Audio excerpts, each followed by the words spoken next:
Welcome to another edition of the Sportsport. And we are back. We got the full crew in the house. That is what it's all about. The Yankees, out of any team in the league, are the best equipped to handle a blow like this. I think there is a higher power at play here. He's due law of averages. That dude is the ultimate scrub. It's trash. Yeah. Every person you have in there is fucking trash. Next game, you're going to see a big performance. You can see it in the end of the game, and I'm just totally stoked and excited for this. We are back. Welcome to another edition of the Sportsport here on a 2 for Tuesday. And once again, it is the Barnes and Tony show. Anthony, how are you, my friend? I'm doing good, man. Yeah, happy 2 for Tuesday. Happy Earth Day also, Brian. I knew you forgot about that one. Yeah, that's something that's very important. Oh, come on, dude. You're going to be out there on the Earth, dude, golfing, right? Yeah, no. Pumped to golf, Tashua. Yeah, dude.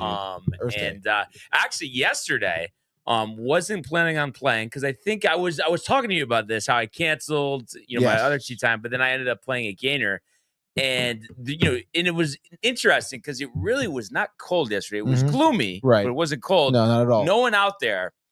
I bested my career low in terms of time round. No shit. It was an hour 37. Oh my God, there was just like nobody dude. out there. So it was pretty sick.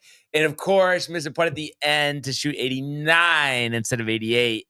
But I'll take it and hoping to build upon that today. But nice to play Tashua. I haven't played there yet this year. Hour 37, dude. Yeah. Were you trying to beat it at that point? Like, were you like on top of it? There was like a time I had to like pause, like send a text, go to the bathroom. So I could have done an hour and a half probably. Send a text, go to the bathroom. I'm just saying, like drinking on the course or not? No drinking. No drinking during the week. No.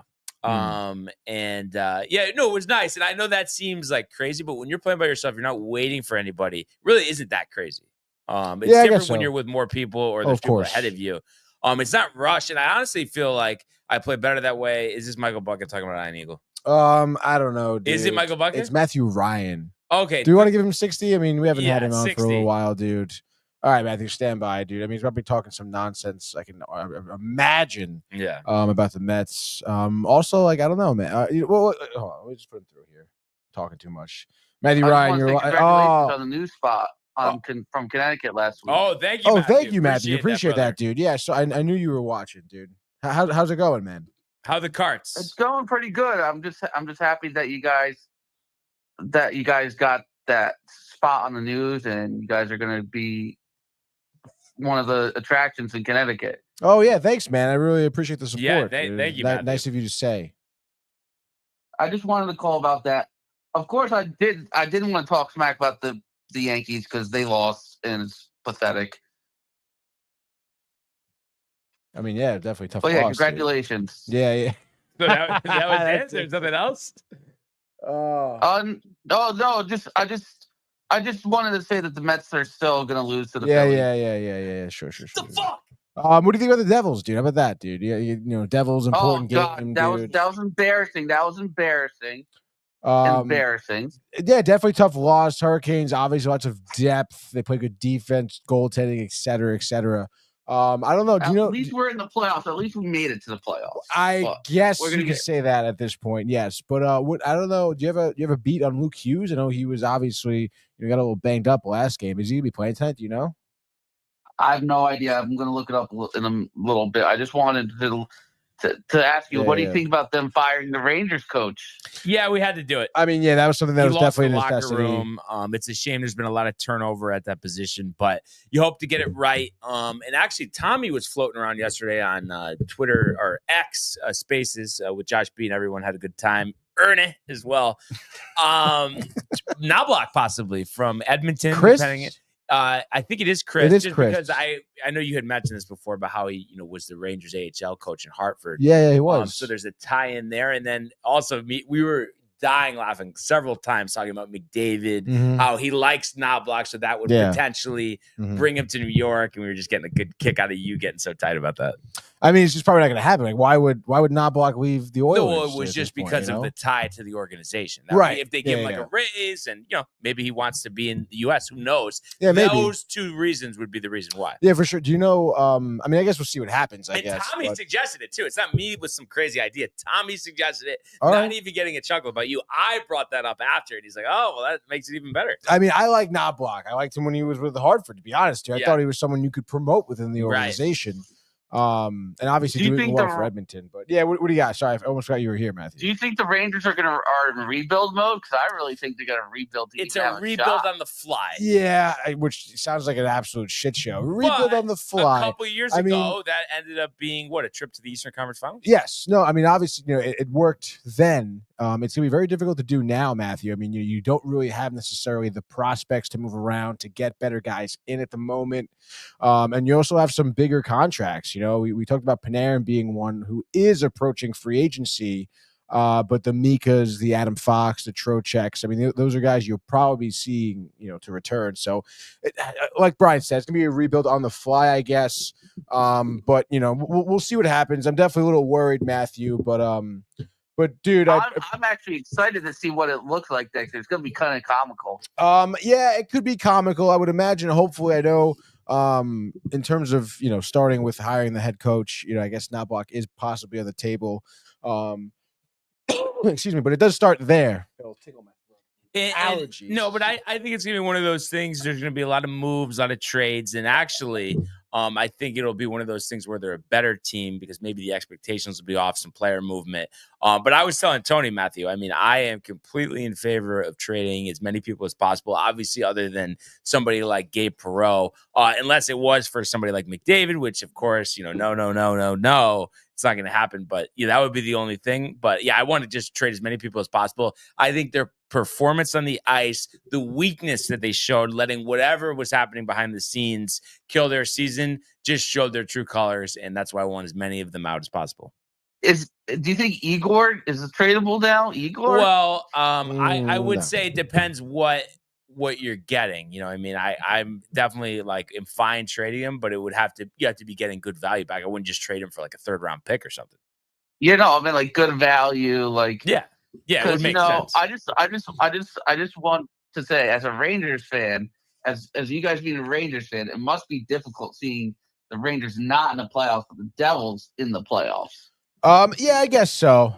I mean, obviously, listen, I mean, I approach the game like any other sport, really, where I am more worried about my team than any other team. Yeah, it does sting to see the Devils, stings to see the Capitals in there as well. But it also stings to see the Lightning in there. It stings the most when your team is in the playoffs, and that's what we're dealing with there. Right? No, exactly. That was my point. Thank you. It's great. To get there quicker, it's great that the Devils are going to be running the local scene for the next. They're not running shit, Matthew. They're gonna get knocked out of the playoffs. All right, they're dude. Gonna be out in the first round, and they'll probably miss the playoffs next year. Is hurt? Yeah, exactly, dude. It's just forget like about 2 years ago. And then you probably fire your coach. Yeah. So honestly, you guys have tried me doing that nonsense. You can't handle it. Jack Hughes is gonna be upset. Probably want to leave. All right, Nico Hischier can't stay out of the off the IR list. All right, you got some good players out there, Mercer, Dougie, whatever. But you're gonna go nowhere. All right, you're gonna lose the series to the Hurricanes right now, and then that's it, dude. And then that's probably the most hockey you're going to see in the playoffs recently. I think Devils in 7, baby. Devils in 7. Have a good day, Matthew. Thank you, Matthew. Really appreciate the good, kind words. And we did get a swell of comments to start here. Some good ones, some Iron Eagle nonsense though as well. Do you want to skip over that stuff? I mean, I don't know. Whatever is necessary. I'm leaving it up to you. Whatever is necessary. All right, we'll get the good morning Barnes and Tony in here. Can't be putting the goat emoji when we see a pic of Iron Eagle. Bud, Michael, that was a poor job. You were sending that pic of Iron Eagle. We got to do better, dude. Obviously, Michael Theofil, that is.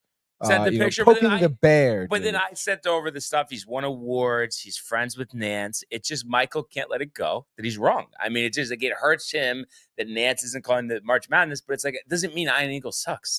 One has nothing to do with the other. Yeah, absolutely correct, dude. And he is hyped for the Lakers bouncing back tonight, dude. Game 1. It is must win, dude. You can't LeBron lose. Triple double. Prop bet, Ernie. Honestly, though? Ernie definitely would put. No, but you. Bet. Yeah, I'd say triple double. I would say triple double, yeah, because he didn't play well the first game. I think he'll bounce back. Speaking of not playing well, Michael Buchter thanking a lot here that he was at Chili's last night so that he didn't have to hear Ineal's voice. But most importantly, he was having a steak with broccoli and mashed potatoes. That was the bomb, dude. I mean, back in 2005, I was in favor of that. Just right now, I mean, I'd rather, even though when am I ever cooking anything, but I would rather cook a steak with broccoli and mashed potatoes than go to Chili's to have it. I'd rather have this man, Josh B, cook me. Yes, was good family, dude. Josh B. Ernie says, Ernie. And then Matthew Ryan before the phone call says, screw off Mets fans. I don't want to hear about the Mets. And then he says, I am better than you, Brian. I was going to ask him about his golf, but we didn't have time. But you could tell us, have you been playing recently? Also, I know we were talking about this yesterday, but pumped that Ernie is going to be there June 12th. Yeah, that is sick, dude. Because your first time meeting Ernie. It would be my first time meeting Ernie, dude. Yeah. And then John Pollock saying, last night was great. Yes, Tigers? No. Pistons. Come on, Tony. Oh, it's right. So obviously we know he's riled. Their first win, I believe it was 16 years, if I'm not mistaken. Wait, really? In the playoffs, because they haven't been in the playoffs. Yeah. Good for them, dude. My mother says hood morning, obviously a typo. And then Ernie, of course, having some good time. Says at Mary Materio, every time I drive into the Bronx, I feel like it's a hood morning. Very true. Very true. Very good there. Then Donna Lee in here. Good morning, all. I haven't been on as I am training my new assistant. Have a great day, Donna. Always great to hear from Donna. Of course. I hope that new assistant is panning out. She's got to whip her into shape. Yeah, dude, it's actually pretty funny because my mother looking for new receptionists for the salon, as well as shampoo girls. Wow. And she's having a tough time, dude. Training someone. Then they just don't show up, dude. And then they won't say oh, I'm not this isn't for me. No, nothing, no text, no call, just don't show up. Well, I think the thing is, listen, it's you got to be on your toes. Yeah, clearly these people aren't. No, they're not, dude. They're not ready for it. Carlton Best, who is ready for it, says stings to see the Bruins in there. Oh wait, stings to see Marchand in there. LOL.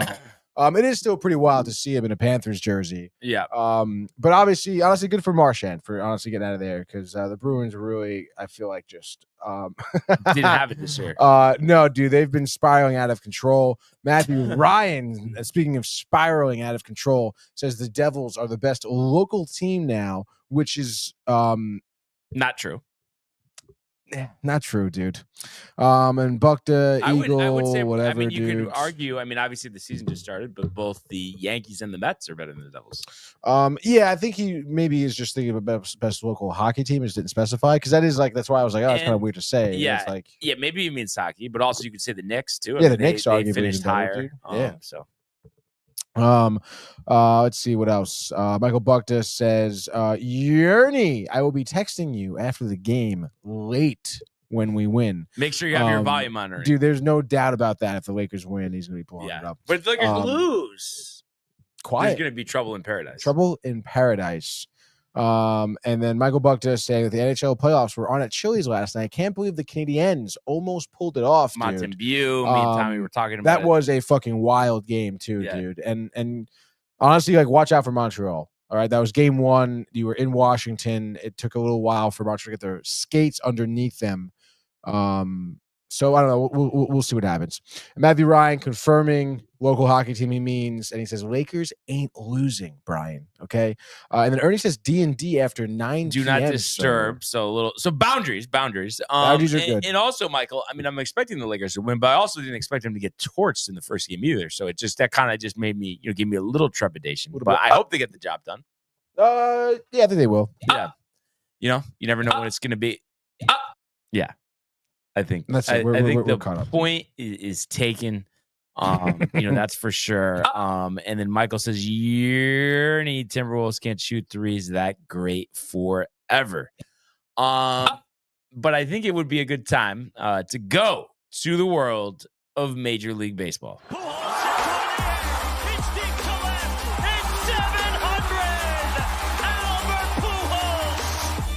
What a play! Stop it! Skip! And Alonso cracks one of the Mets win the ball game! Out of sight! And it works at 100 miles an hour. 14 strikeout. Too deep to left field. There it goes! See ya! saying Lakers by 9 tonight. And then Michael 9. also adds a LeBron triple-double, which he probably got from me. Luka with a 40 bomber and Reeves play solid. So I mean, that's that. If that all that stuff happens, I mean, how do you not envision the Lakers winning? That's for 9. Sure. Yeah. So last night, unfortunately, the Yankees dropping the first game in Cleveland 6-4. One of those games that just didn't get off on the right foot. And Clark Schmidt, who looked pretty good in his first start, just didn't have it in this one. And you look at how the game started. Yankees were able to get 3 of their first 4 runners on to start the game. But unfortunately, a double play and a strikeout ended the rally in the top of the first.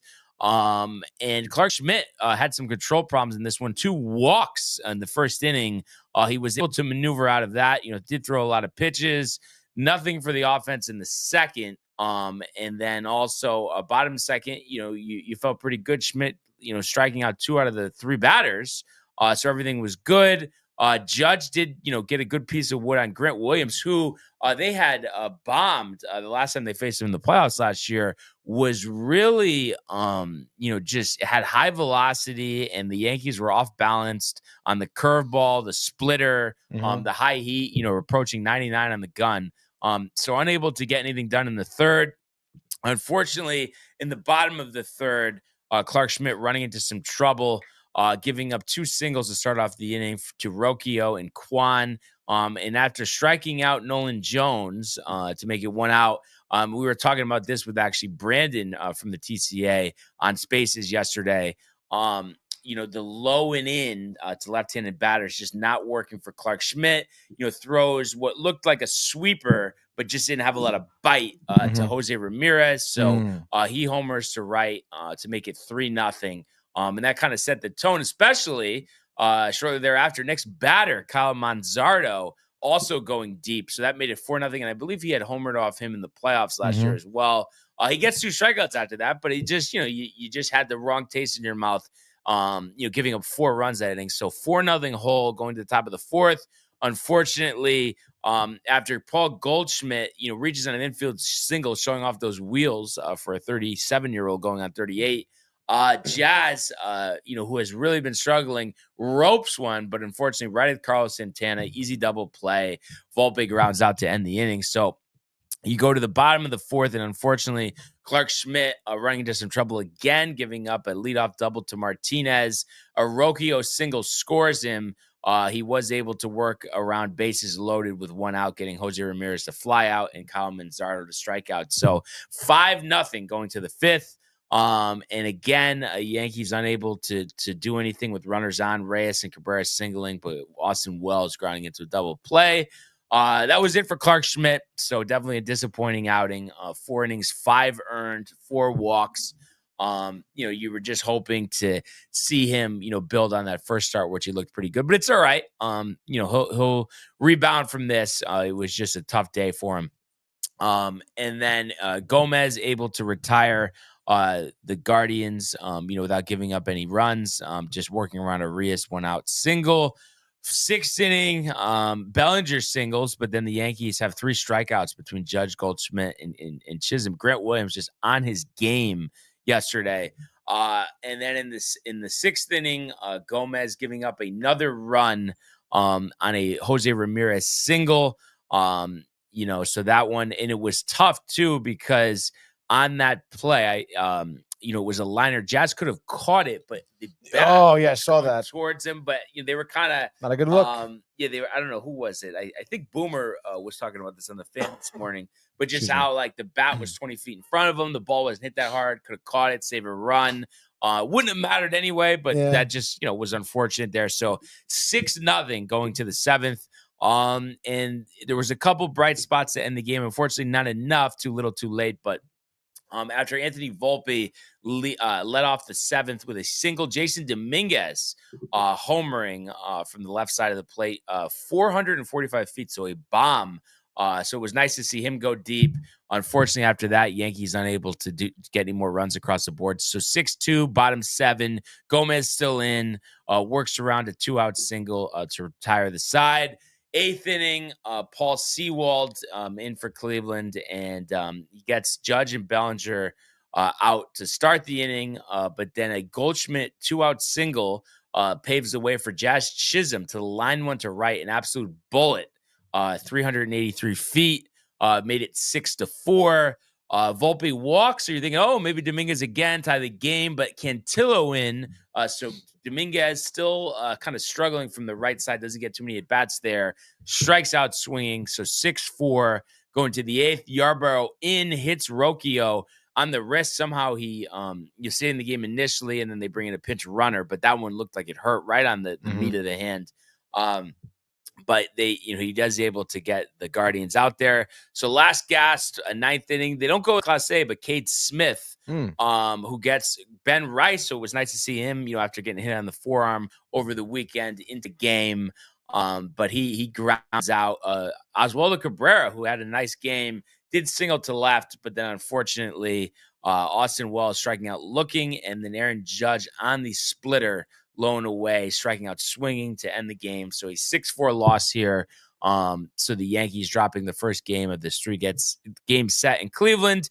And, it was just one of those things. Listen, losses are going to happen. And I think, unfortunately, you start in that hole. You have to work your way back. And by the time they're able to score, they were already out of it. So it was just a tough game to come back on against a good Guardians bullpen. And Grant Williams pitched, unbelievable in this one. So, you just want to bounce back tonight. The Guardians do have one of their better pitchers on the hill in Tanner Bybee, but the Yankees going with Will Warren, who definitely, has been up and down this season, the ERA a little over 5. But, luckily too, the last couple of days, they've stayed away from most of their bullpen, especially the top leverage guys. On Sunday, Cruz pitching an inning in the 3rd.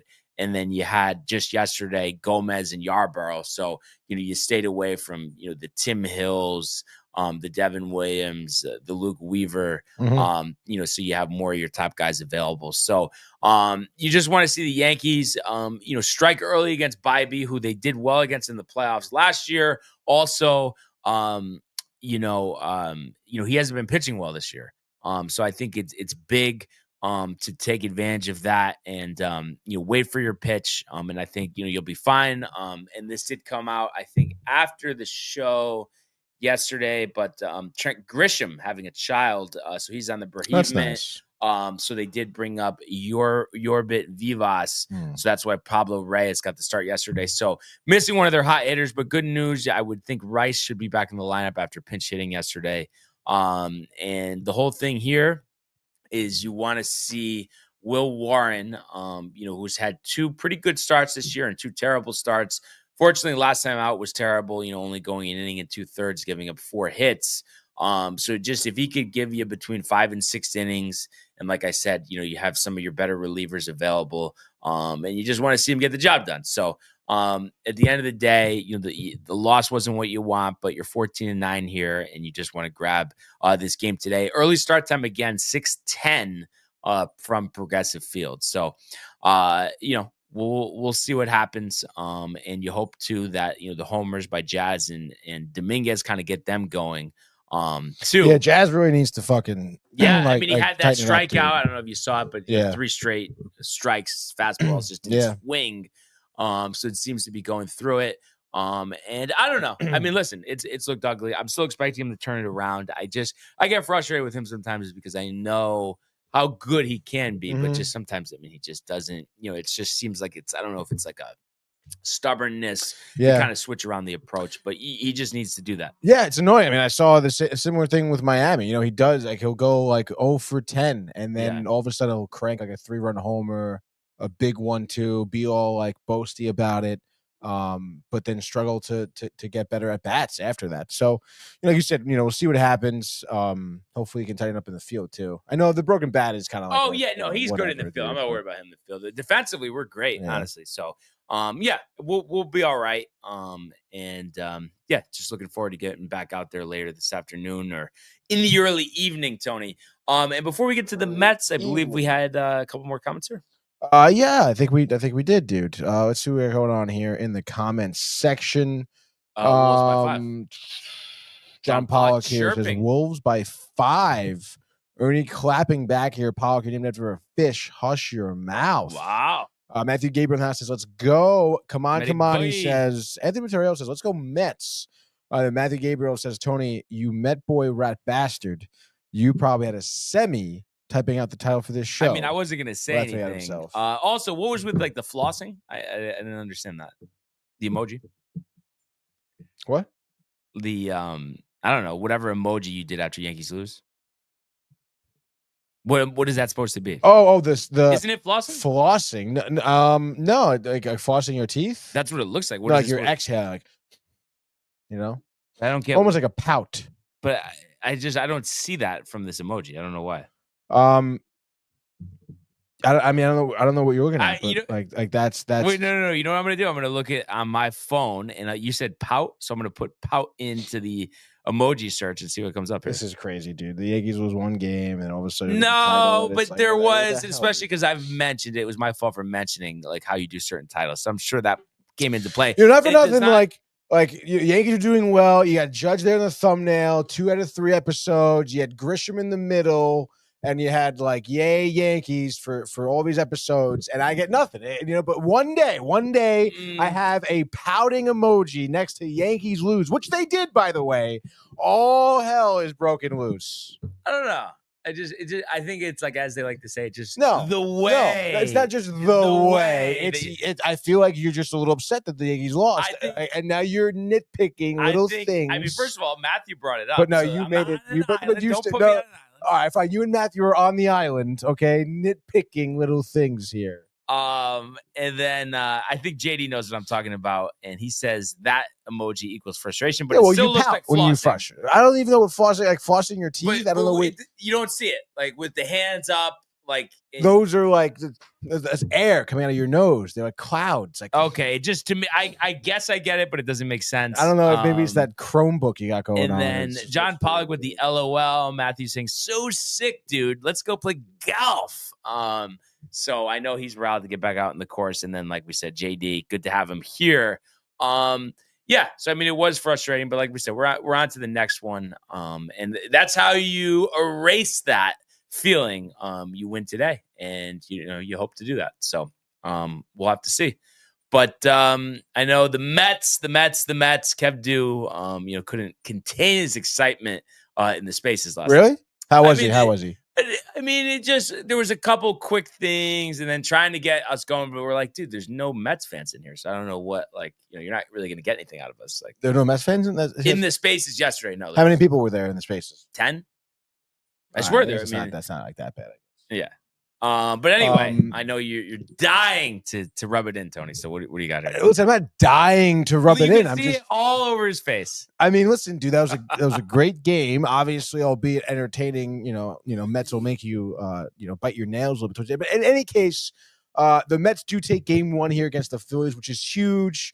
And especially because you had all these people like, easy schedule. You got the Phillies. I'm just kidding around, but because it has been. This is like we said, the first test really here for the Mets. And you had someone like McGill toting the slab, who JD was nice enough to give us his career stats, which obviously we'll have updated right now. But he absolutely kills it here in the 5-4 win against the Phillies. Like I said, made it kind of interesting here. But Francisco Lindor, speaking of making it interesting, leads off this game with a homer. That's back-to-back games where he led off with a homer. Third Met to do so ever.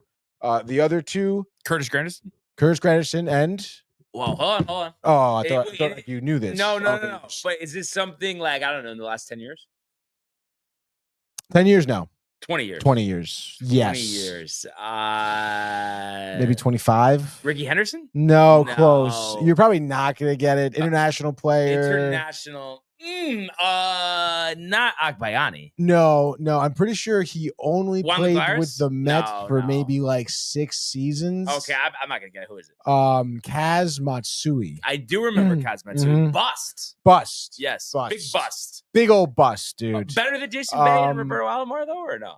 Or probably just about the same. Well, Jason Bay was probably the Jason worst. Bay was probably the worst. I feel like Alomar, though, you're expecting more too Everyone already. was Like real. Especially off the season he was coming off of, Imagine actually. Yeah, social dude. media. Yeah, because he had just won the MVP. I think. Yeah, dude. They were just talking about that the other day on the radio. Wow, dude. Yeah, but in any case, third Met to ever do so. Obviously, red hot is Francisco Lindor. And I mean, like how you really can't draw it up to set a better tone here for the entire game. And then, McGill comes in, he does his work here. 10 Ks was his final line here. I think it was 5 1/3 was his final line. 10 Ks, no earned runs, maybe 5 2/3. In any case, tie his career high for strikeouts in an outing here, which was great. And honestly, I think you probably could have left him in, but in any case, we'll get there. All right. Like I mentioned, the leadoff home run, it's 1-0, just like that, dude. And actually, back-to-back innings, you do have Noah giving up home runs, and it's interesting because Noah obviously is a good pitcher. ERA is a little high so far this season, but I would say this is the first start I've seen him have where he did struggle early on. I feel like Aaron Nola always was like good through 5 or good through 4, and then it was that 5th or 6th inning where he'd let up like 3 runs or something like that. In any case, Mets able to get to him early. And then I think at this point now we're going to jump over to the bottom of the 3rd here. Yeah, so I guess actually after the inning, McGill, I guess, gets into a little bit of trouble in the 3rd. Does strike out Bohm to lead off the inning. Rojas grounds out, but then gives up a single to Stott, walks Trey Turner, walks Harper, Kyle Schwarber up, bases loaded, 2 outs. McGill gets out of this jam. Sets him up with a 4-seamer, strikes him out with the changeup.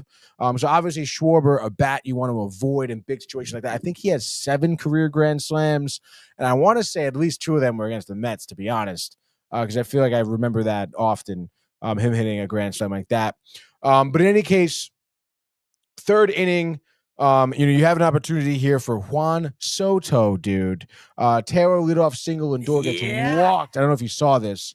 But 2 runners on, 1st and 2nd, no outs. Soto, I think on a 2-2 count, ropes one right field. Looks like it wraps around the foul pole. They call it a home run. He, runs around the bag, goes in the dugout. Next thing you know, he's back at home plate, dude. Now, those are automatic reviews? Automatically, yeah. It wasn't shouted by anyone. It wasn't like the judge one that was like, this was clear as day. Yeah, when they replay it, I mean, it just doesn't wrap around the pole, dude. Yeah. And of course, comes back out there, grounds out, throws the helmet. Obviously upset, but I mean, that's tough to come back from. And there's no way, you kind of saw that one coming. And then that ends the inning right there. So you kind of thought, at that point, in terms of a Mets fan perspective, I suppose, it's 2-0. You missed a big opportunity there. Because then that was the first out with Soto, and then you had Nimmo and Alonso strike out back-to-back. So you kind of feel like you have 2 runners stranded sort of deal. Yeah, the way they've been playing, you haven't really seen that, especially with Alonso. You would have thought Alonso there would have came through. In that scenario, Alonso's been roping a bases-clearing double, right? Right. So you kind of feel like, oh man, these Phillies are kind of hanging around. It's only a 2-run game. It would have been a 5-run game. In any case, McGill comes out, shuts the door. Castellanos, Kepler, Realmuto, 3 up, 3 down.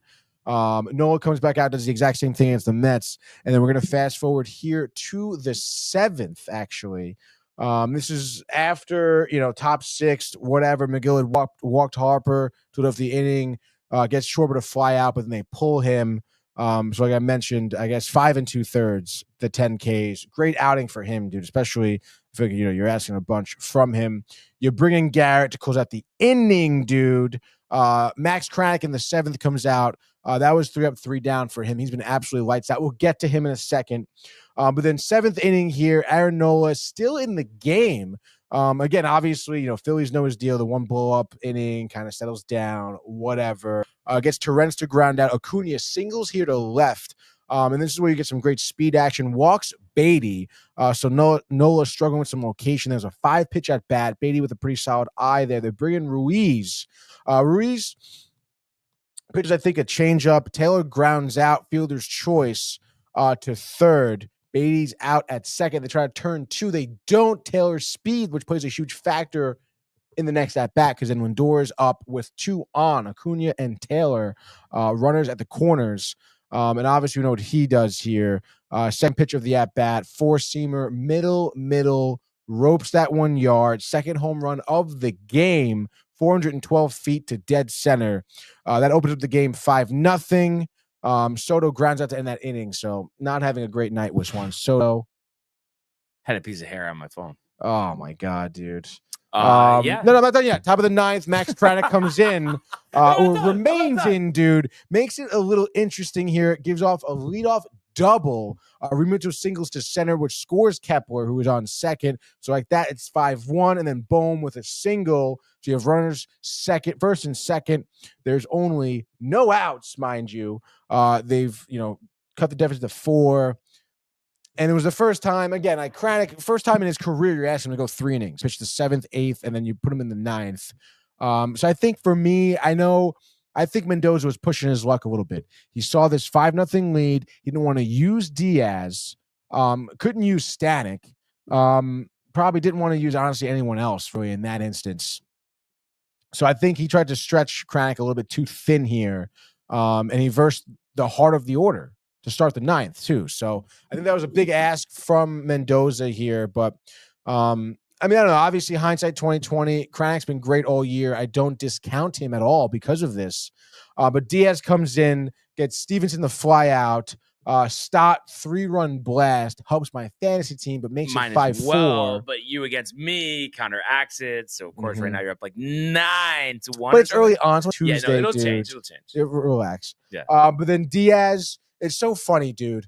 Because you give up that homer to Stott, and you think, because like Diaz has been giving up runs too in his outings, you kind of think we're gonna blow it, to be honest, dude. Because it's 5-4 at that point. You got to be bugging a little bit. Again, it's like so odd because then he just dials in. But it's always after the damage is done. So I'm saying, like, is there some concern that, like, almost like with Williams that? I mean, yeah, a little bit. I mean, there's always going to be a little concern for Diaz. Yeah.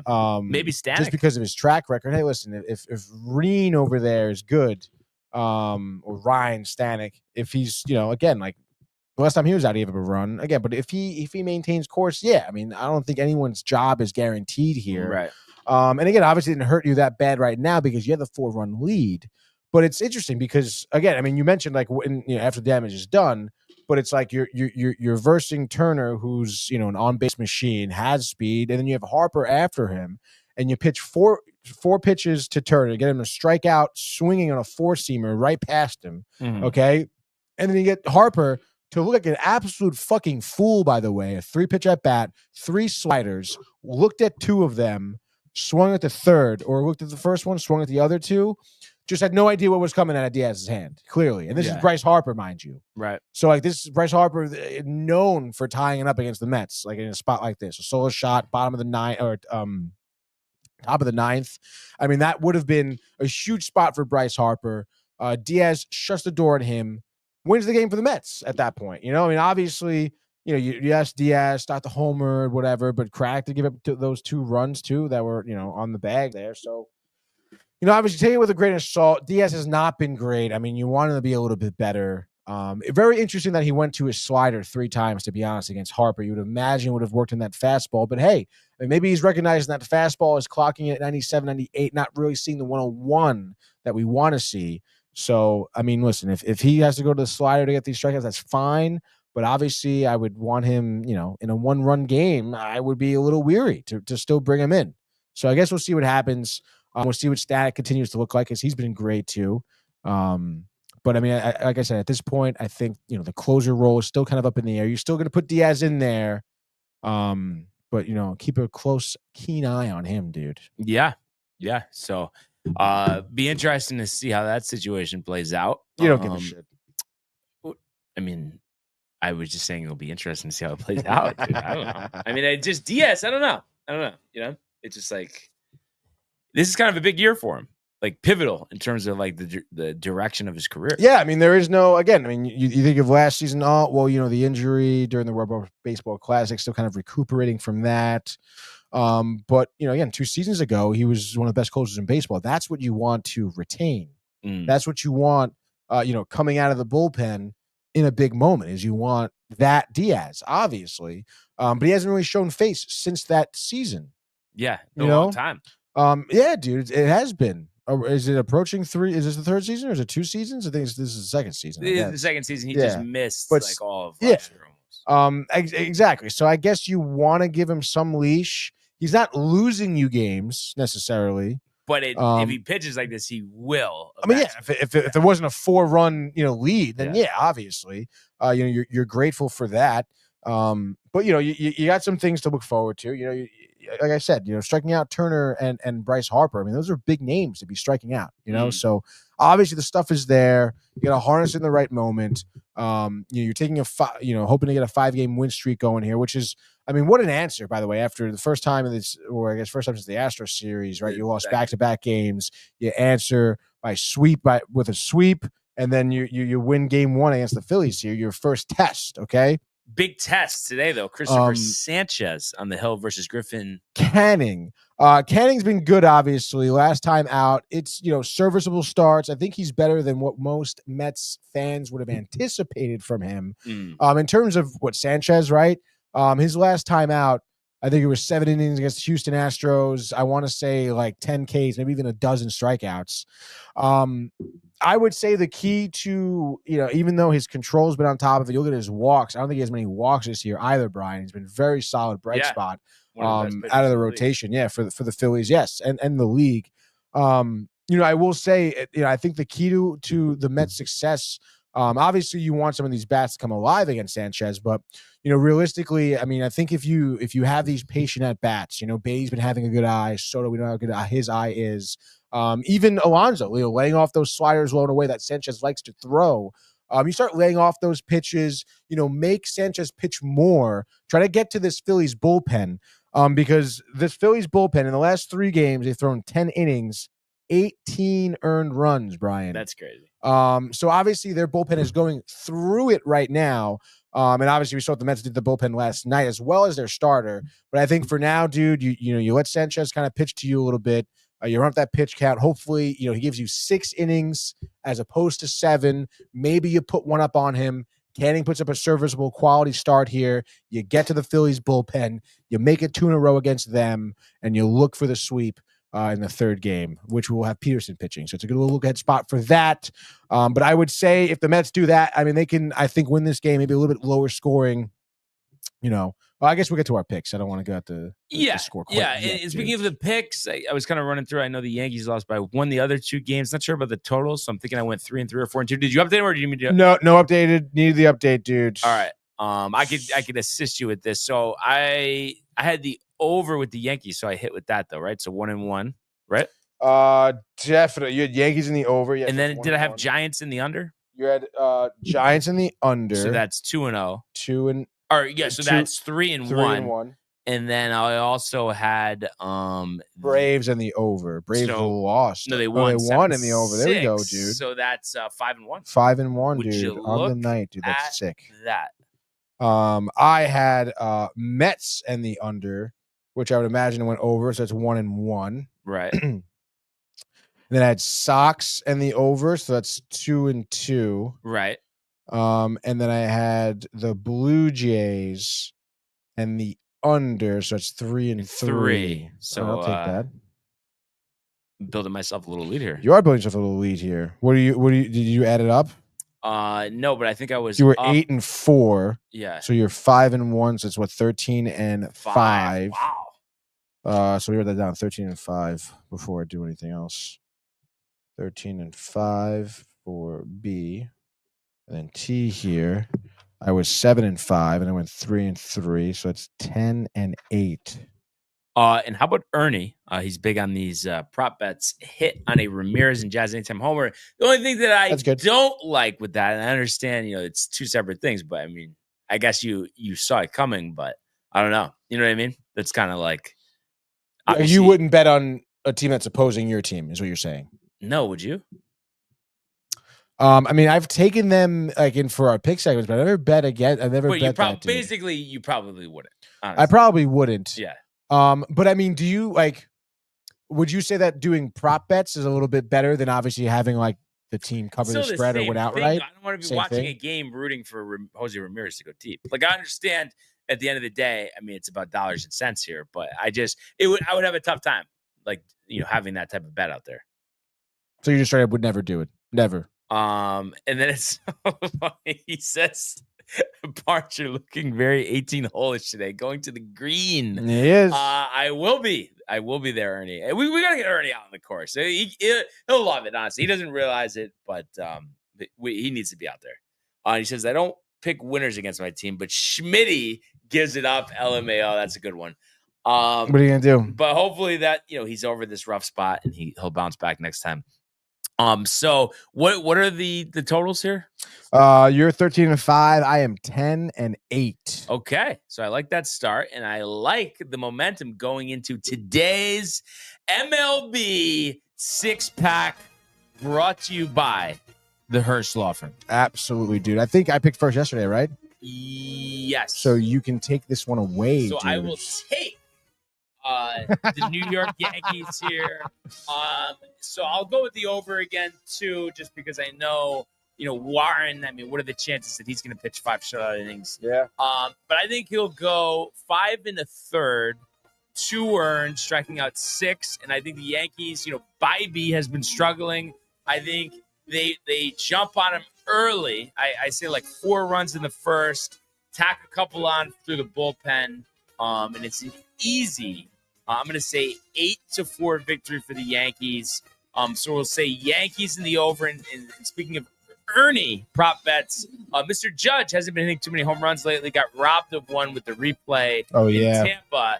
I would say definitely take him for a home run. And also Paul Goldschmidt, only 1 home run so far this year. So those are 2 additional prop bets, but Yankees and over for number one. Number one for me, dude. I guess we'll go over to Citi Field. Why not? I wonder what the over-under is here. I guess I would have to guess 8.5 is what I would guess. 7.5 due to the pitching of Christopher low Sanchez. scoring. Christopher Sanchez, Griffin Canning, pretty solid there, I suppose.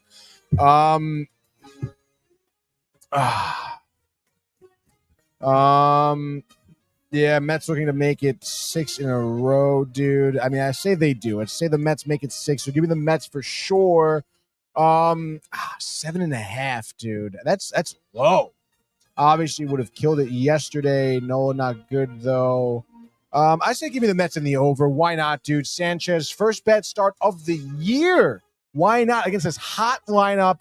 I say Alonso, he's due to go deep. Didn't homer yesterday, dude. And honestly, I think Soto is clamoring for one as well. So I think 2 home runs from those guys by themselves off of Sanchez. Get the bullpen early and they tack it on.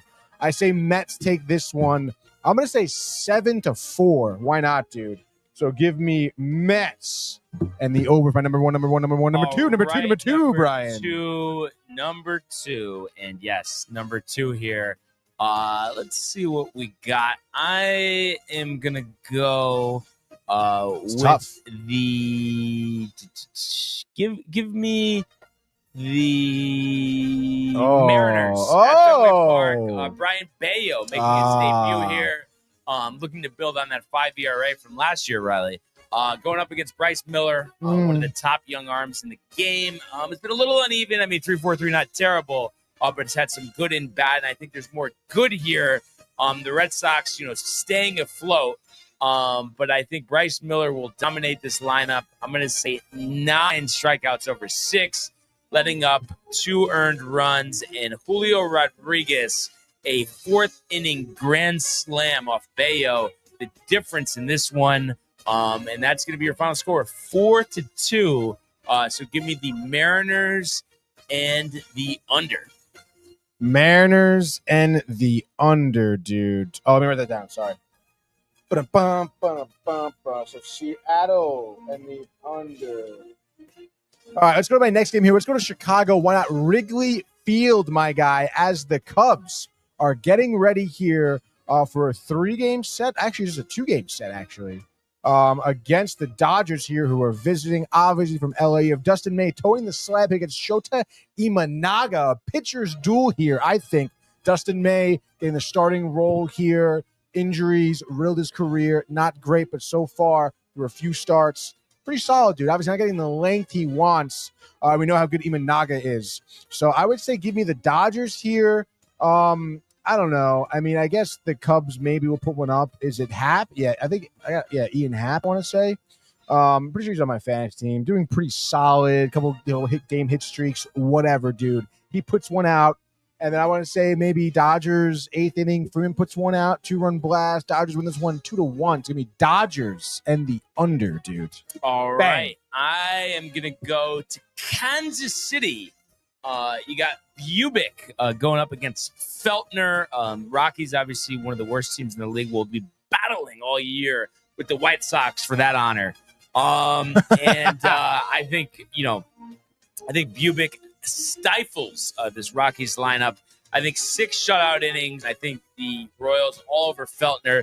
Bobby Witt hitting for the cycle. What are the odds on that one? Yearney. And I think this is an absolute blowout. I'm going to say 8-2. So give me the Royals in the over. Royals over. I know, dude. Where do I go? Twins against the White Sox. That could be good. Royals is a good pick against the Rockies. I could try to get cute with it. Brendan Pfaadt pitching here for the D-backs against the Rays. Why not, dude? Let me go D-backs, and I'm going to already just say the over off rip. Pfaadt not having a great year. Zach Littell not having a good year also. He's 0-4 on the season, 5.48 ERA. You look at these two teams first time playing each other. I don't know. I mean, obviously Corbin Carroll maybe gets his 8th home run here. Josh Naylor batting well over 300. That's great. So I would say give me the Diamondbacks. Maybe Perdomo walk off in the 9th. 7-6. D-backs in the over. And just like that is your MLB 6-pack. A couple other comments here. Yearney saying Judge goes, yeah, take him.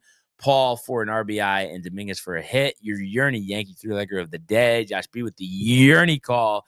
And then Ernie also says J-Rod, Horner, and Lindor for an RBI today. Beep effing beep. So yeah, excited to see the games later on. But let's do an immaculate grid.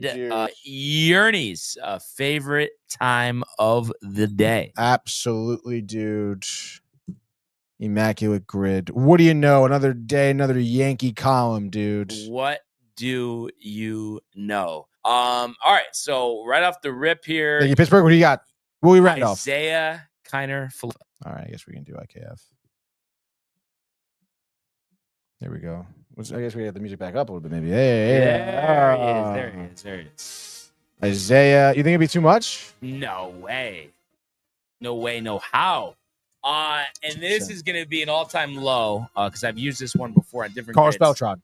Chris Wilson, K-R-I-S, Tony, made 1 start for the Yankees. Wow, there we go, dude. Almost a .9. How about that? And then let's see. 100 ribbies. The 100 ribby season. Curtis Granderson. A former Met. That's so weird that you said that. Curtis Granderson. Yeah. Really? Yeah. We were just talking about it, we just. Kind of odd. I don't know. There's like a little telepathy there. Telepathy, dude. Yeah. What 1%, do dude. you know, Tony? Oh. And then White Sox, Kansas City, Juan Uribe.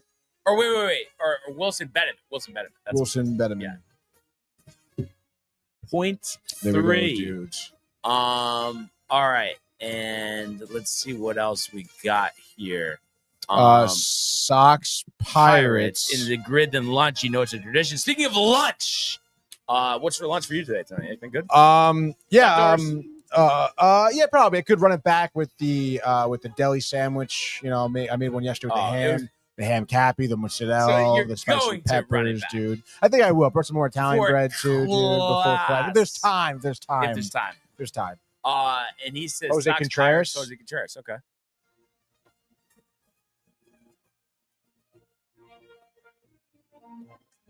There we go. 8. There we go, dude. How about 6-WAR season for Kansas City? Lorenzo Cain. That's a good one. What Nice, do you know? dude. And then 6-war season. other than Clemente, I don't know. I mean, maybe we'll think about that for a second, right? Yeah, I guess so. 6-war Cole? season, 100 RBI though on the bottom right. How about Mike Trout? Mike Trout. We'll take it. 5%. There we go, dude. The 100 RBIs for Jose the Sox. Abreu.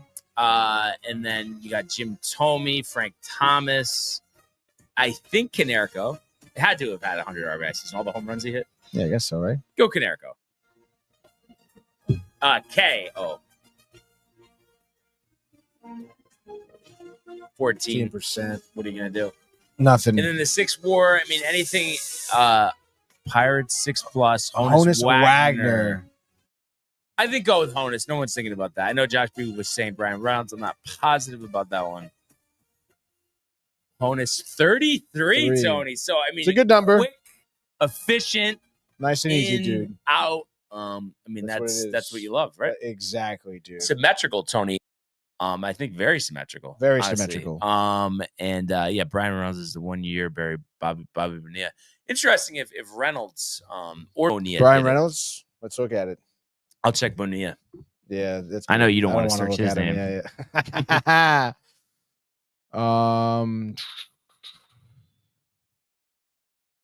He's talking for 100 ribbies, right? 6-war on the nose. How about that Oh, for for the Josh 6-war? B? He had it. I'm saying for the Mhm. 6-war, but Bobby Bonilla did not. His highest was 5.1,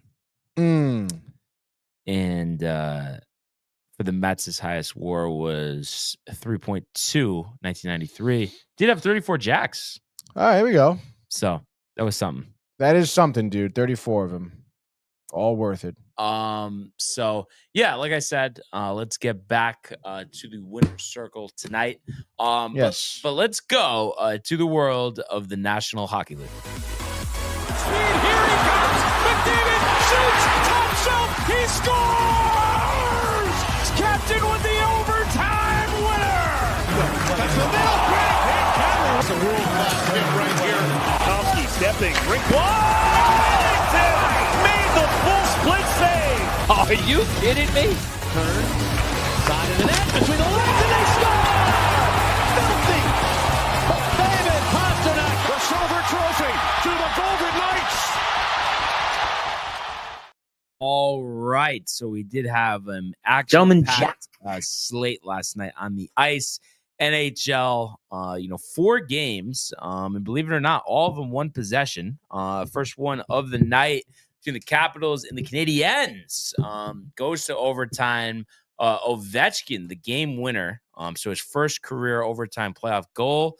And this was interesting because this was a third period comeback with just over 4 minutes left for the Canadiens. Caulfield and Suzuki did tie the game. This is after Ovechkin and Bouvier got Bouvier, yes, got the scoring started, Tony. So, I mean, it's interesting. Everyone was kind of chirping us, but, we did say if there was an upset in round 1, we could see it coming from the Canadiens. Not enough, but I think they showed that this is probably not going to be a sweep or even a gentleman's maybe. Yeah, dude. I mean, listen, they played a really hard game, the Capitals, and listen, I'm not going to be here be like a Canadiens apologist or anything. Gino probably had a tough time with this one. Gino did, especially, the way they started too. The Capitals came out so physical and fast. They were like Tom Wilson, Ovechkin, absolutely laying the wood on a lot of these young guys for Montreal. But I just think it took some time for the Canadiens to get their skates underneath them. You saw them in that third period. They were playing much better hockey. The goal started coming because of it. Montembeault was absolutely lights out. I feel like all 3 periods. I mean, Capitals had so many opportunities early on. Legends. Sam was killing it in between the pipes. So if he continues to play like that, that could be a little bit of a difference maker against the Capitals. It took the Capitals 2 goals from Ovi, an OT winner. Okay. Yeah. So, again, like the Capitals seem to put a lot out there game 1. Canadiens back end finished pretty hard. Unfortunate for the overtime goal. And I think that OT goal was a little bit of Montembeault's fault, to be honest. Or maybe I'm thinking of Colorado. No, yeah. Actually, I guess it wasn't. I think it was just a flurry of shots, Montembeault. I mean, you can't really blame him for it. But like I said, I think Canadiens, this series, I think, will be a theme just like the way game one ended. I think Canadiens in the back end will start to show a lot more fight when their backs are against the wall. Obviously, when they're in the Bell Center, that helps out a ton, especially in overtime when you have the crowd behind you. But this is a team here, talk about fight. Coming out of the Four Nations break, they had a 2% chance of making the playoffs, Brian. Yes, they were 16th at one point. 2% chance. So you can tell that this team clearly knows how to overcome adversities and fight when their backs are against the wall. They've been doing that. I think they're going to continue to thrive in this environment and possibly steal game two. Like I said, I wouldn't be surprised if they steal one on the road here. Yeah, so we'll see what happens tomorrow with that. But St. Louis doing a good job on the turnaround in Montreal. The Jets closer than we anticipated here, but hang on 2-1. Kyle Connor, clutch goal in the third period to give them the win. Definitely was surprised at the low margin here, but Binnington stepping up, 20 of 22 in net, so they didn't get a ton of shots off. Hellbeck also defended 22 shots, but saving 21 of them. So I think it's just one of those things. I mean, obviously, it's all about the wins. It doesn't matter the margin of victory. So probably a little tighter than they would have liked in terms of Winnipeg, but a win is a win, and they'll look to go up 2-0 tomorrow. Yeah, dude. And I mean, I don't really think there's much of a surprise here for Winnipeg, winning their first two games here against St. Louis, especially home. Or go 3-0. There we go, 3-0 here. Yeah. So, listen, St. Louis is a team who is, talk about overcoming adversities and stuff. They play hard, backs against the wall. They're another team who had a low percentage of making the playoffs. People at Vancouver, even Calgary, involved in there for the wild card. So, I just don't think that they're enough of a powerhouse. They don't have enough talent on this team. I'm sorry. I mean, they are physical. They'll play you to the end. Binnington will have great games. You'll get, obviously goal opportunities from Kyrou, from Thomas, Buchnevich. I can name these guys, all day. They have talent. But against Winnipeg, I don't think it's going to happen, dude. I mean, we saw in game one, Winnipeg just turned the switch on third period and scored 3 or 4 unanswered, whatever it was, to come back and win this game. They have that opportunity. I can't really see St. Louis doing that. And we definitely had a couple of St. Louis fans chirping us, I think, on TikTok about that. But you know what? They're down 2-0 now. All right. And yes, I know St. Louis they're a miracle team. They could figure it out. They've done it before as an organization. But it is Winnipeg's time. And you mentioned Hellbuck. He hasn't really been stammering at all. So if he still plays like this, I mean, there's just no way. Yeah. Sweep. It could be sweep. I mean, you have a goaltender, you never know what'll happen. But the Stars, 4-3 overtime. Colin Blackwell. I mean, this definitely surprised me. So this evens up the series at a game apiece here. Between the Stars and the Avalanche. So who knows? I mean, this could be, a 7-game series. That's for sure. But kind of a back and forth game. Dallas was up 2-1 and, Colorado ended up being up 3-2, but the equalizer there halfway through the third by Dadonov. I definitely didn't say that right. Dadonov, maybe. Dadonov. Tied the game up, and then Stars able to prevail in overtime. Were you surprised that they even this one up? I mean, Tommy's pick to win was Colorado, the playoffs. But really? Yeah. It was Colorado? Yeah. I mean, a little bit. I mean, I don't know. It was, again, another series. You can look at game one and how it was. I mean, I think in game one, there was barely any scoring, and all the scoring, I think, came in the third period or started late in the second. Yeah.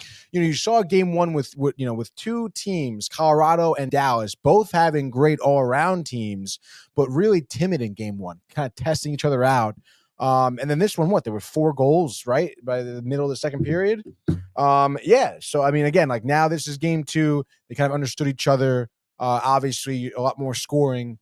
Tight game, OT. I would say yes, absolutely could see this series going 7. I still would pick Colorado. I think they're a team that will continue to, I guess, evolve and make those adjustments.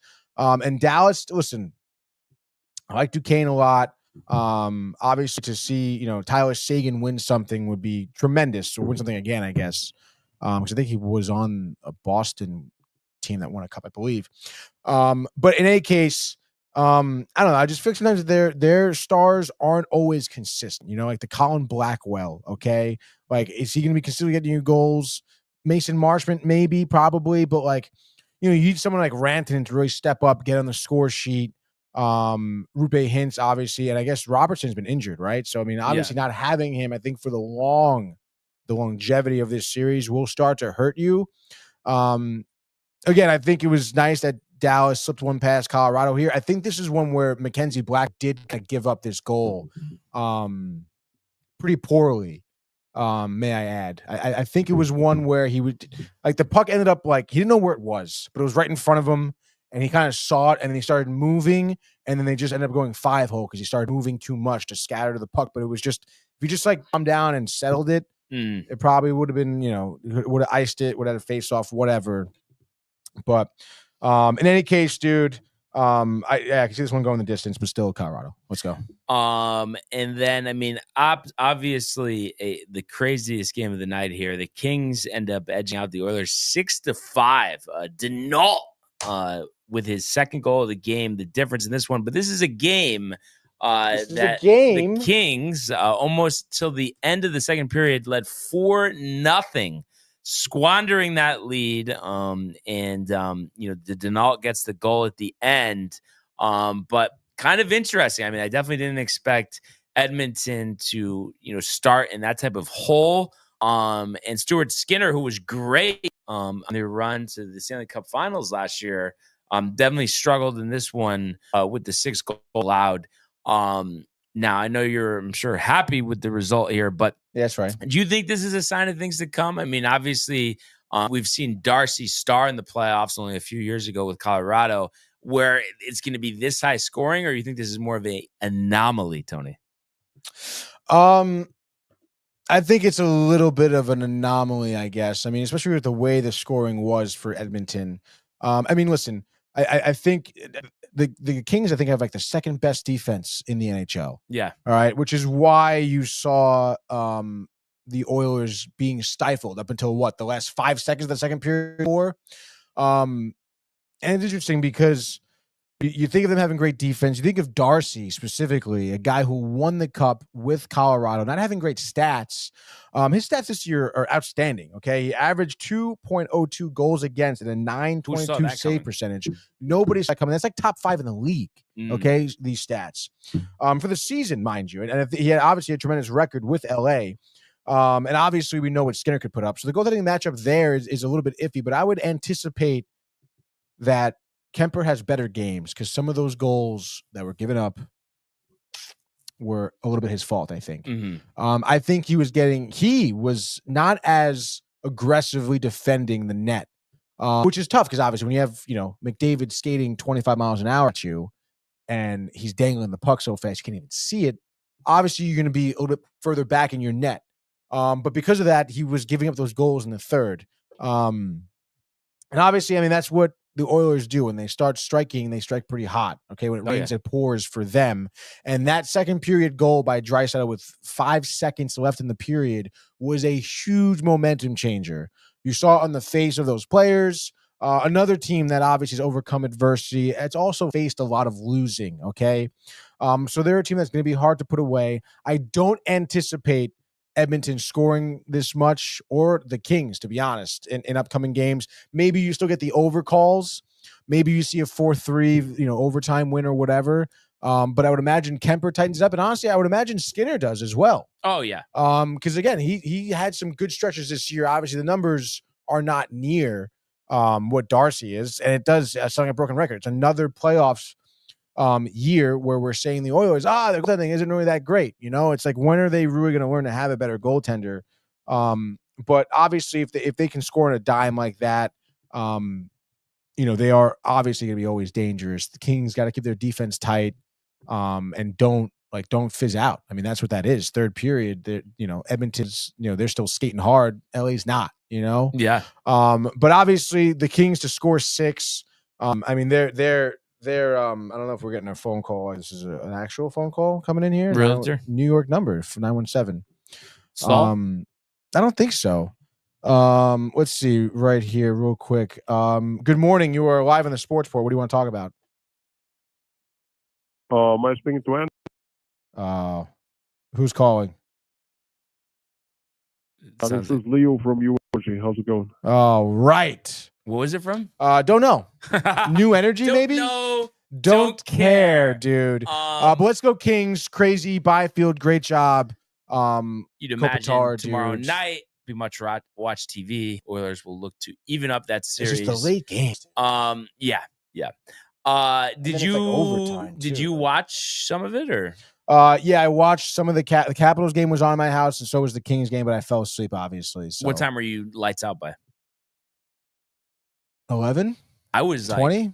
10, like sound asleep. Yeah, that's nice. Yeah. Well, the early Yankee game kind of Yeah. played into that. And you don't care about any other sport or any other game. Well, if the Rangers were in, no, there's a difference between like being able to watch something but not like needing to watch something. You know what I mean? No, I guess so. You just try. And I feel like Can there's you pick up on Edmonton? Like, I feel like you would be riled to watch on Edmonton. the weekend I would watch that, but I'm not staying up till 12:30, 1 o'clock in the morning to watch Edmonton on a Tuesday. Come on. Sam Montembeau? Sam Montembeau?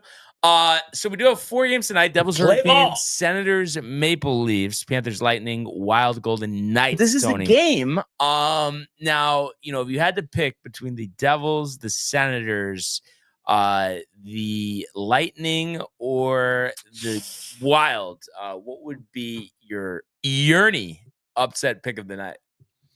My upset pick between these 4 games. Oh, that is so tough, dude. Let's see what Luke Hughes is up to right now. Because if he's playing, I could see them winning, to be honest. Luke Hughes wants to play. Injuries pile up for Devils. Yeah, I don't know why they're talking about contract extensions. Sorry, let's just stand by here. Let's go to the game cast. He's even listed as injured. No, he's not. Okay, that's good guess. So he's good. Yeah. I still probably won't pick them. I don't know, dude. It's tough. I guess for an upset, I guess give me the Senators for an upset. Interesting. They're the only team that is plus money right now. Technically, Florida, Lightning and Panthers, they're both minus 105, minus 115. So I guess Florida technically would be the upset there. But I for an actual true upset, plus money here, give me the Senators or the Maple Leafs. I think, the Battle of Ontario will continue to be absolutely red hot.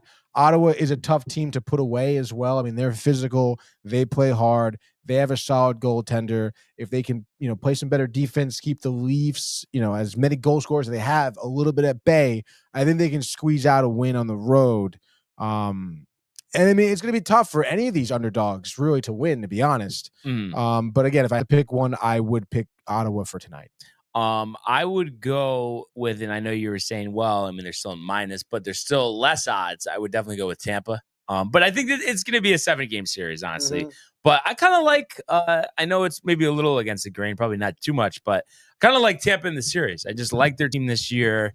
And I think fatigue could play a factor for Florida. A long season last year. I know they're a little different team, adding Marchand, all of that, but I like Tampa's team, and I know they're tough to beat at Amalie in the playoffs, so we'll see. But that would be my one pick. But I think the favorites win the other games. The Hurricanes, the Maple Leafs looked great to open up, and then the Golden Knights. I think that could be a sweep there against Minnesota. Also, JD had added that the 6-war season was Willie Stargell. I did look that up. Definitely would have been in the cards as well. And then Ernie wants to know what contract again first, Sotos or Benias, LMAO, and Josh B getting a chuckle there. But I would imagine, isn't Benia like after this year? 2025, yeah. Oh, I mean, that was, the longest running deferred money ever, probably for anything. Yeah, probably, right? Yeah, it's crazy. It just seemed like growing up, like I would hear that on Sports Center every year. They'd always talk about it. Well, he would just get the mill once a year. Yeah. So, it's interesting with those deferrals, but I don't know. I feel like his is different than like what Ohtani's doing, because I feel like Ohtani is actually losing money given what the present day value will be at that time. But that's a good point. He's got more money. He did. It's like interest or whatever. Lack of taxes, or I don't even know, dude. Yeah. But yeah, other than that, just a quick usual Knicks? breeze by the NBA last night, 2 games, but obviously the focus for everybody was the Knicks. A game that they trailed by 15, just did not get off to a good start in this one. No ability to stop Cade Cunningham, who had 33 points and 12 rebounds. Always a Michael fan favorite. He was rooting for him last night. Of course. We had the game on the TV. And yeah, Iron Eagle, Michael Bucka. Michael Bucka is so tight, Iron Eagle. He was all right. But no, and it's like, I'm not saying he's amazing, Tony. But at the same time, it's just the way that Michael Bucka talks about him. I mean, it's just the Starbucks. I mean, it's just ridiculous. And he's talking about Cunningham, elite Tony. And yes, I mean, Michael, since the day I met him, was always high on Cade Cunningham. And he's definitely a great player. And it's going to be a challenge, to stop him this series. Dennis Schroeder kind of turned back the clock as well for Detroit. But yeah, I just think the Knicks defense, not good enough in this one. Both teams didn't shoot well from the perimeter, 10 of 35 for Detroit, and then or not for the Knicks, 6 of 27 for Detroit. And then Michael says, I want the Knicks to lose so moves can be made to actually be a contender. But yeah, this is interesting. I think, next game, which I believe is Thursday, will be in Detroit. I mean, a big game, because I think, the Knicks will feel pretty good if they're able to take that first game there. Jay Bird, is it? Is this a Jason Libertad? This is a Jay Bird. He says, guys, what's your favorite LeBron song? I'm a big fan of I'm Talking About the Man on the Lakers. This seems like a Kev Duke comment with like a subliminal message. Is that a real thing? Like his songs? I don't know. Flan. Definitely Flan early on. I think he's off today, to be honest. Michael Thiefel knows what it is, though. Says I love that one too. What do you think here, Tony? I mean, obviously, it wasn't a great performance for the Knicks. You only got 10 points from Cat. I think that kind of stood out as a reason why they didn't win here. But you think they bounce back from this on Thursday? I mean, maybe. I mean, there's various things I'm hearing. Obviously the lack of bench players, the usual stuff. Fatigue, dude, which isn't great. When you're playing a team that has bench players that can come in, relieve your starters, add to some of the point total you have on the board.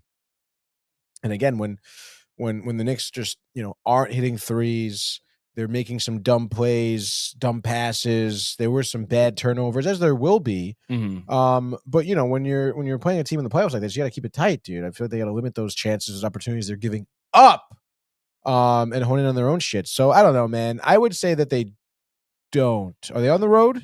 They are. I say they win by 10. Because no, I don't think they've played that well. Because I know the 21-0 run the previous game, but you're down big in these games. So I think they're going to actually take control in this one, and you'll see a different Knicks team in Detroit on Thursday. Yeah, I believe it. Also, there is some song out there, but it seems like one of those TikTok bullshit things. I don't know. But and then Jay's all over that. He says I'm asking you to say his name. Which we will say in 1 second before we wrap up. But yeah, so they'll get back on Thursday. Kawhi turning back the clock. 39 last night, Tony. In a win over the Nuggets. That could be a 7-game series. But a lot of people Kawhi's back, this and that. So we'll see if they're able to maintain it. But I think a solid win for them after they trailed by 6 after the first quarter. And Michael says, told you Clippers dark horse. We'll see. I think, like I said, it'll be a long series. And then not that Tony's interested in any of these games, but we do have 3 tonight. Obviously, the focus for Michael Butka, Timberwolves Lakers. I think this is a huge game. Really, I know it's not necessarily, but it feels like a must win for the Lakers. Must step up for that man, Jay, LeBron. And I was saying before, Yerney was saying it, triple-double, double. Do it. And then Michael Butka high on a Luka Doncic big game as well. So that's at 10 o'clock on TNT. Grizz Thunder, I think that'll be another 50-point throttling. That's the early game, 7:30. And then NBA TV, Bucks Pacers. Pacers winning that first game. Maybe Giannis bouncing back to even the series at 1. We'll see. And then did you see, I guess, I just heard about it on the radio. I didn't see the clip, but I guess Shaq had the shits on inside the NBA. I didn't see that. Yeah, had to run off the stage. I guess Olive Earl, he's been having before bed. Olive oil? Something to clench out the system. I don't know. They were talking about it on the fans this morning, but you think that's funny? No, but they were talking about it, so I happened to think about it. Yeah, I don't know. It wasn't really funny. Charles Barkley was kind of pissing me off yesterday. Well, but you too. like It was that show or no? Sometimes they have their moments. But who is funny? I think the four of them collectively are funny. I don't know, but like, I feel like, and listen, like Shaq was a great player, but I know I've mentioned this before, but him just sitting there like this, you know what I'm saying? Like, I don't know. Why is that funny? I mean, that isn't funny, but some of the shit they say is good. And Charles, I don't know. Charles is like, oh, I'm Charles. I'm stupid. Like, that's how that he's was. pretty was fucking dumb, dude. But that was not funny 10 years ago, Tony. Yeah. No, yeah, I guess so. I mean, again, they have their moments. And Kenny, oh my! But Kenny I don't watch has it. Been ripped for 20 years. Yeah. I don't know, man. He's halfway out the door. Like, yeah, I don't know. But again, I like it's Ernie. the NBA. I like Ernie. I have low expectations, I guess. Ernie Johnson, respect. Ernie Johnson, yeah, of so course. that's somebody that Michael Bucket you think would be riled about. But he says Kawhi's a robot, Jay. Yeah, I mean, it'll be interesting to see what he does the rest of the series. But definitely, that was big for him last night. Michael's hyped for the Clippers. Dark Horse. Yeah, and that's really it. What is on the agenda for the 2 for Tuesday? 2 for Tuesday, you know the deal. Binge Buddies, 8 p.m. late night tonight, dude. Last of Us, episode 2, season 2 on the docket. We've also been watching this show. Oh shit, the Terminal List. Okay, with Chris Pratt. Pretty good. I think you would like it. Dude, kind of a psycho thriller. Yeah, dude. You don't really know what's going on, but this guy comes back from war. So like Inception. It's less complicated than that. Less complicated. I still have no idea. What was that 20 years ago it came out? I mean, come on. As well as a couple of new trailers we're looking at, dude. New Tron movie, dude. You like Tron? What is Tron? Tron. It's too much to explain now, I guess, at this point. But I guess if I want to find out, you probably wouldn't like it. Binge Buddies, dude. Rapid Fire? Of course, Rapid Fire News. Okay. Of course. Dude. Great. So in between some lunch, some class, the best in movie and show production, 8 p.m. Be here. But that being said, here we are. Another great show today. Really appreciate everybody who tuned in and continues to comment, like, and subscribe. All of the archives, YouTube page, Michael Renee, and Jay and Costa, the merch at DowntimeTV.com. Want everybody to enjoy the day, enjoy the games. Let's go Yankees. Go Mets. And we will see you mañana. Hey guys, Tony here from Downtime TV checking in. I want to thank all our fans out there who's been liking, subscribing, sharing our content. You guys are the best. You guys are our bloodline. You make us love what we do.